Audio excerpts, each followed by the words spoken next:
Hey guys, Dissection of Violence here. UFC 292, Sterling versus O'Malley. Decent card. I'm pretty stoked for it. Um, yeah, we got Marina Moroz versus Karine Silva to start off the card. So we got Marina Moroz, who, in my opinion, has a good way of sealing decisions. I think she has the better striking, cardio, and I think footwork, experience. The thing about Moroz that I don't know if I like is her grappling is okay, but I just think Korean Silva's grappling is just so much better, and she's so much stronger than her. Um, I feel like it's Korean Silva inside the distance, or you get your money back. I feel like that's the best bet for Korean Silva. Um, I don't see another path of victory for Moroz than by decision, but this one's a fight for me that I won't have a lot on. I still, I didn't have a lot on Silva her last fight, just because I can't trust her completely. Maybe this fight proves if you can trust her or not, because Moroz is very she has a way of making fights difficult.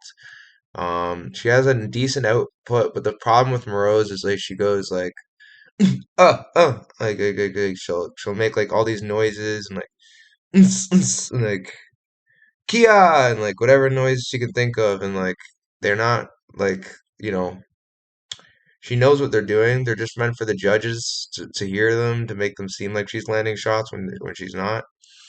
I'm gonna go with Silva here, but it's not like I'm screaming from the rooftops here. Moroz could easily win this fight. Moving on, we have Natalia Silva versus Andrea Lee. I think Lee should win this, being you know, the better striker. She throws, and the Macy Barber, when she was throwing, she was landing. I just feel like she wasn't throwing enough, and I feel like Natalia Silva, she can throw. But the difference between her and Barber is Barber has the grappling to be able to get up.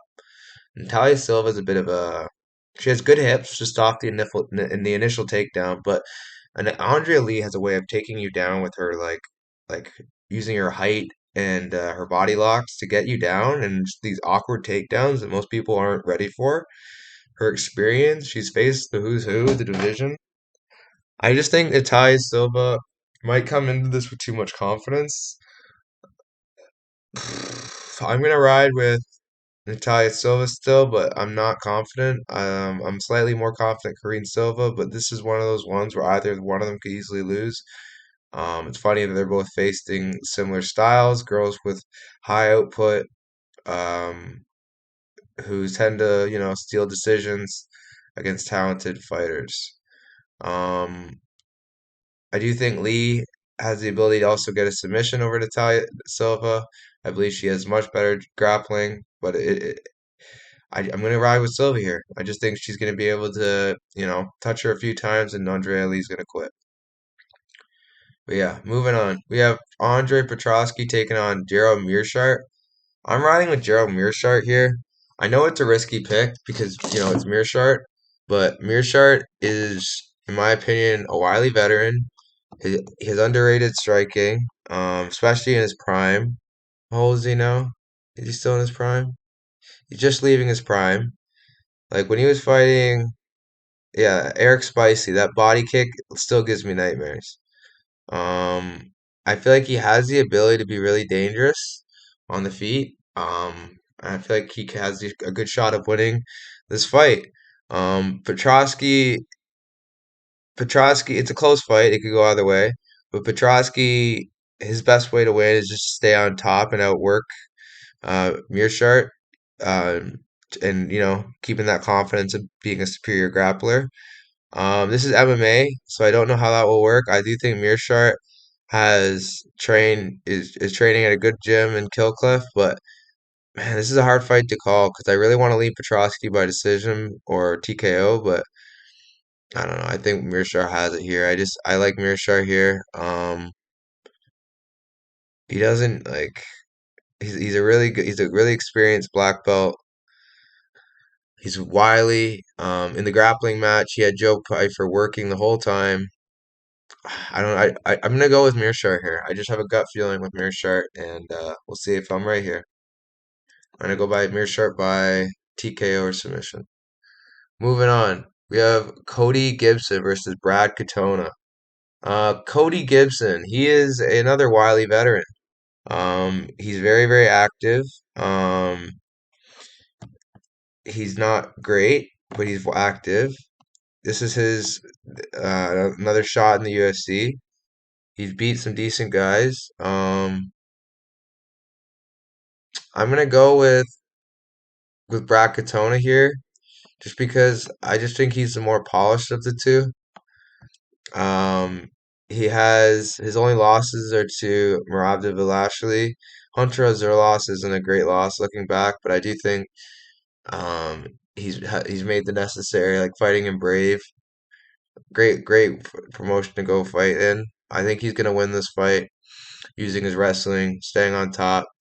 Could Cody land more damaging shots? I don't know, maybe, but I'm gonna go with Bracatoni here. His boxing looks okay. I'd still the striking advantage I'd say goes to Cody, but I'm gonna go with Brad here. I think he should win this one. Moving on. We have let's see if are the odds out for this fight. Let's move on. We have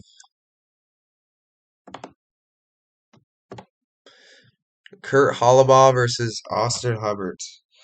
Austin Hubbard is a volume guy. Good good at controlling the center. Good counter shots. He mixes it up, nice kicks, everything. The thing with Austin Hubbard though, that I don't know how is going to translate that well. And honestly, this so the odds just came out. I'm gonna go with um, so yeah, we got I think you should win this.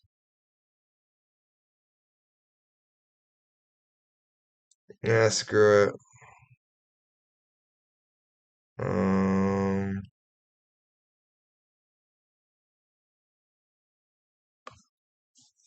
and one more for good luck. Sorry, you guys are witnessing me place play.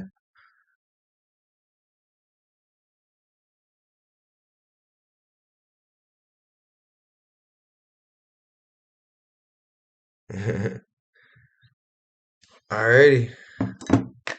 I like Gibson. I think he's very experienced. Um, but he lost to Ray Borg, who's a flyweight. And what weight class is this? This is bantamweight, right?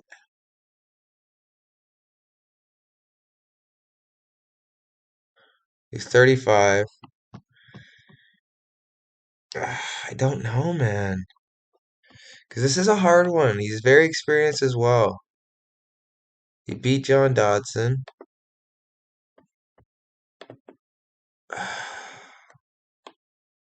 This is a hard one. But I'm going to have to go with Katona here. I really like Katona here.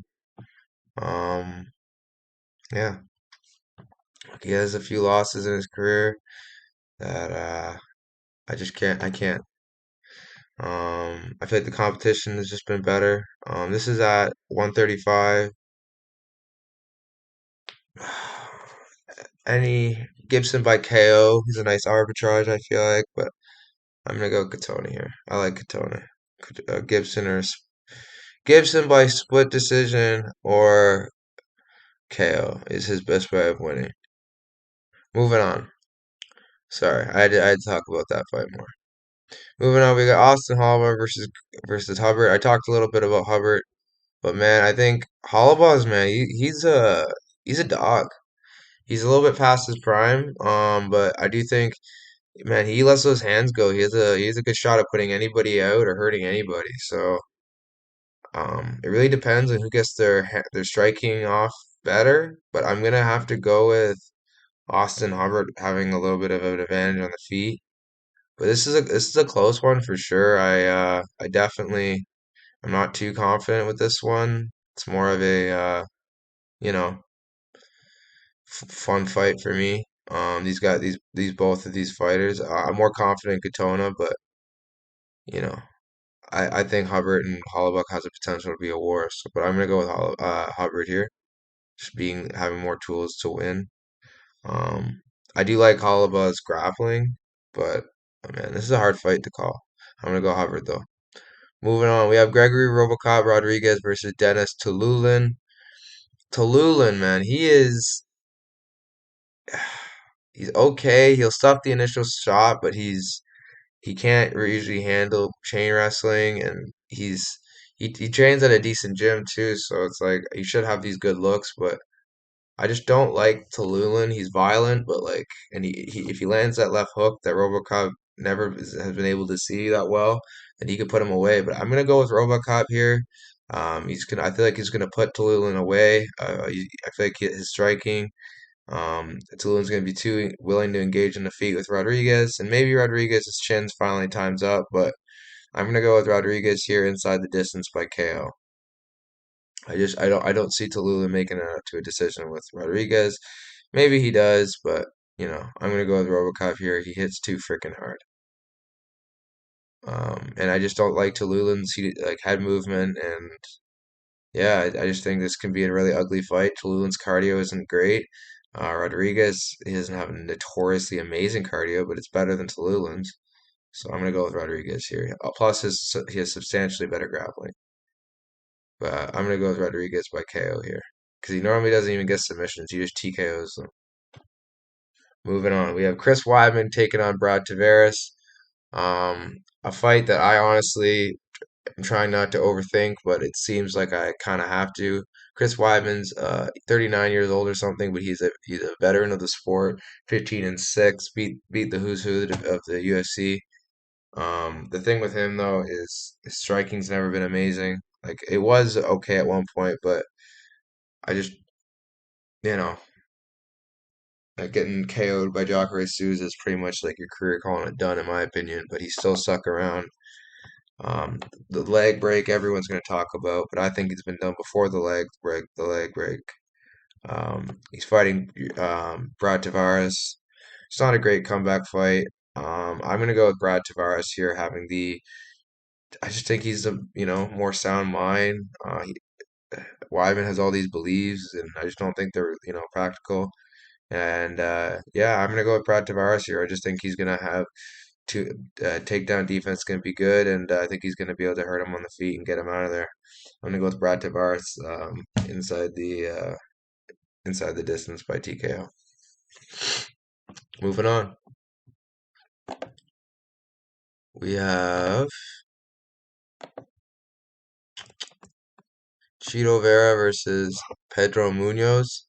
Fun fight. I really want Chito to win, but I also really like Pedro. Pedro's a really nice guy. I got to meet them both at the UFC X Expo. Both of them are really classy, great guys. Met Cheeto twice actually, but man, Pedro was just so nice. We had some awkward like embraces, but other than that, it was funny. I'm rooting for Marlon here, but only because I've been a fan of him since the start. I don't want to see Pedro get hurt, but if it has to go to a decision, I'll probably be rooting for Marlon. I'm sorry, Pedro. It is what it is. I'm a fan of Marlon first, and yeah, but I love you, Pedro. You're a great guy. Marlon, this is now. If I talk about my prediction, I do think if Pedro decides to wrestle, he can win this fight. Given he's a black belt in jiu-jitsu, so I don't see him getting subbed by Marlon.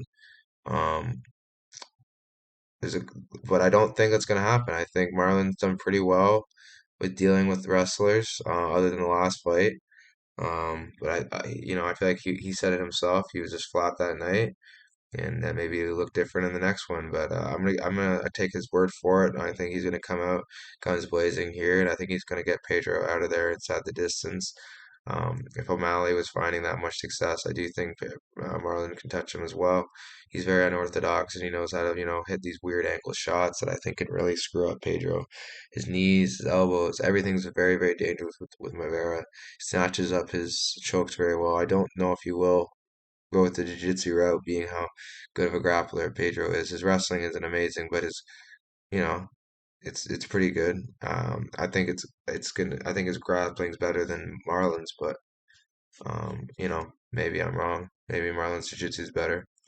But yeah, this is gonna be a fun one for sure. I'm gonna go with Marlon Vera here, because even if it goes to a decision, I feel like they'll go by damage, but you never know. It's gonna be a fun fight. I'm going with Vera here. Moving on, we have Mario Bautista versus Damon Blackshear. So Damon Blackshear, he just fought last week.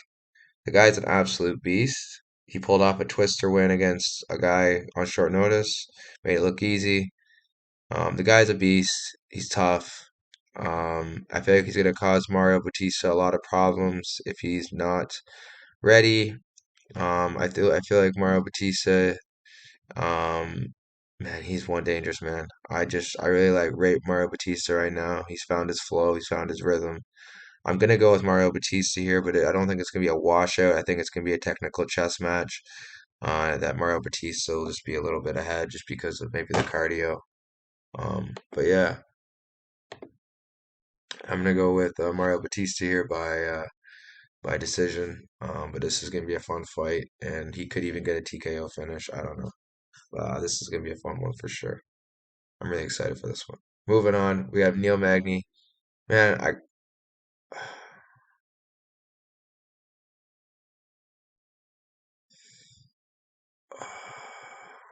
I actually would really want to go to this card, to be honest. But there's always next year. Moving on, we got Neil Magny taking on Ian Machado Garry. Ian, man, this is my lock of the card. If he loses this fight, I will be absolutely flabbergasted. Because the guy's wrestling isn't bad. He's faced decent wrestlers before. Um, let's see. Like I'd say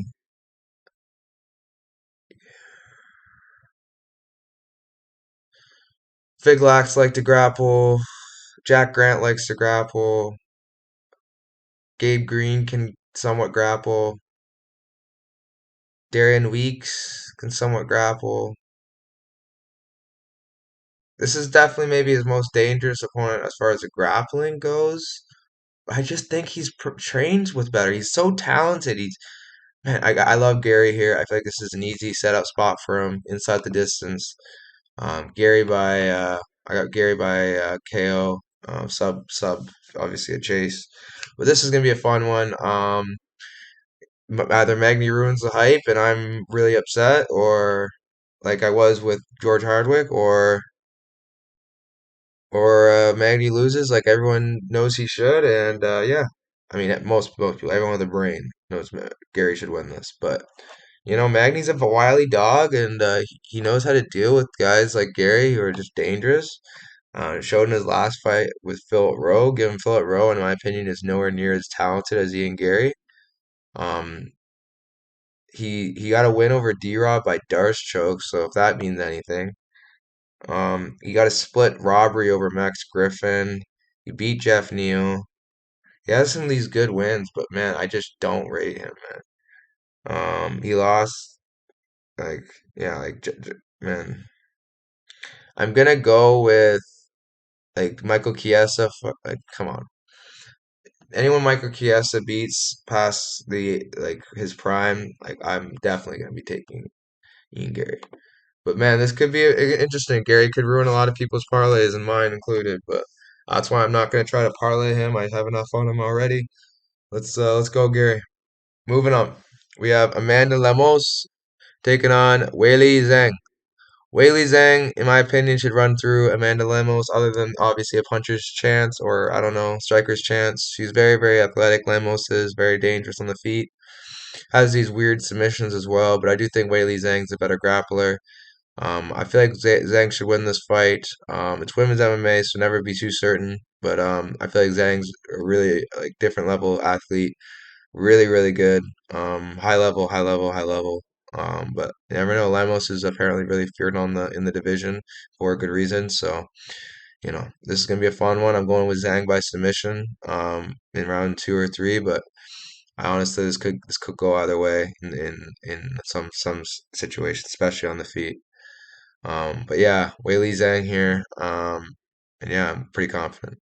Moving on, we have Aljamain Funkmaster Sterling taking on Sean O'Malley. Sean O'Malley, man, he is a character. Um, I honestly thought if it wasn't for cheating and if it wasn't for the cut that he landed, like for cutting Peter, hurting Peter, I don't think he would have won. But I do think he showed that he's at the level of these guys, and I do think that he can compete with someone like Aljamain Sterling, but the problem is I feel like the grappling is vastly different.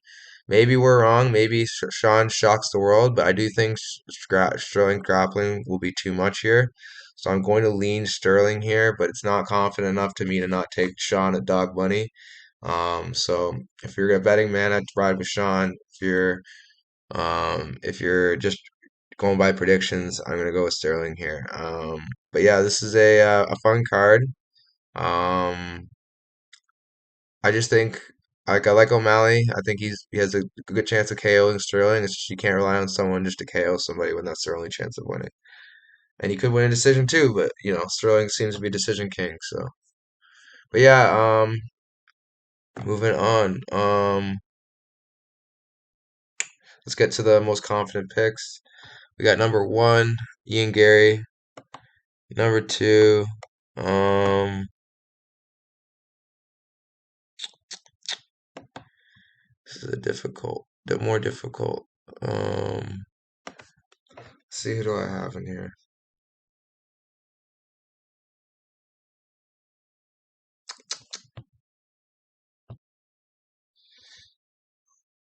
Weili Zhang, number two.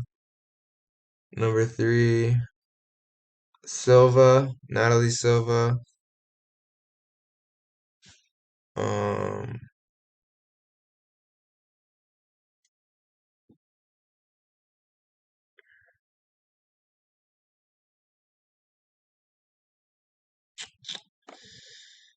Hubbard, number three. Katona, number three. And